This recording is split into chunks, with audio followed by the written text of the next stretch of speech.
Now to a wild ride on Wall Street that seems to have just come right out of the blue this morning. It has officials and investors buzzing.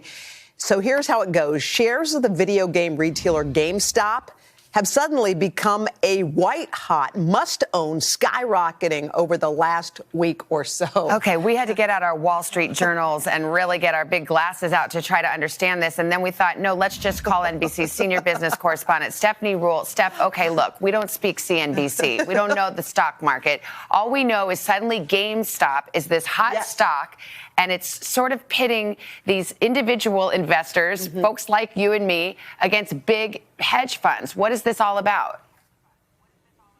I mean, it's an extraordinary story. This is populism coming for capitalism. GameStop, right? A struggling brick and mortar video game retailer. It's been losing hundreds of millions for years. Suddenly saw its stock go up by 1,600%.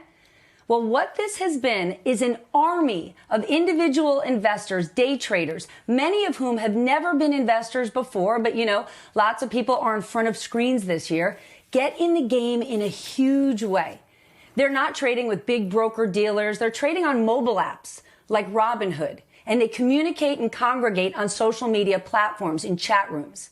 One of the biggest chat rooms is known as Wall Street Bets. And a few months ago, some guys on there realized that there were some very big short sellers in GameStop, professional investors who were betting the stock price was going to go down. And so what happened? Normally, when the big boys take a position like that, everybody else gets out of the way. But this time was different. All those individuals started buying up GameStop over and over, driving up the price. And when that happens, it causes what's known as a short squeeze. So if you're one of those short sellers who are betting it was going to go down, when the price jumps, you then have to cover your short and buy the stock at that inflated price, driving it up even more. Now, short selling and short squeezes aren't new, but what's brand new, we've never seen little guys, individuals make a dent like this. I mean, it's like the villagers storming the castle.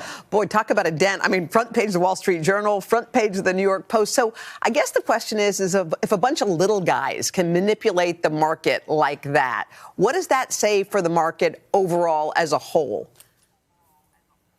Well, we have to remember, Hoda, this thing is not over. Right? And the little guys aren't coming in saying, I finally have my at bat. I've got this new strategy. They're betting on companies, not just GameStop. They're buying BlackBerry, AMC movie theaters, Build-A-Bear, stocks that are struggling because the companies are struggling. And what's happening right now, they're driving up the price, but there's a disconnect. These stock performance, these inflated prices don't reflect what the underlying company is doing.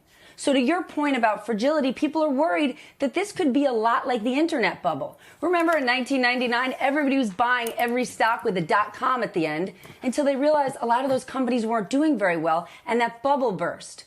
And where people are very worried, these new investors, they don't have a lot of experience and they could lose a ton. I think we speak a little CNBC now. That was good. We do. Thank you, and this is why I put my money under the mattress. Exactly. Stephanie, thank you so much. Hey, thanks for watching our YouTube channel. Find your favorite recipes, celebrity interviews, uplifting stories, shop our favorite deals, and so much more with the Today app. Download it now.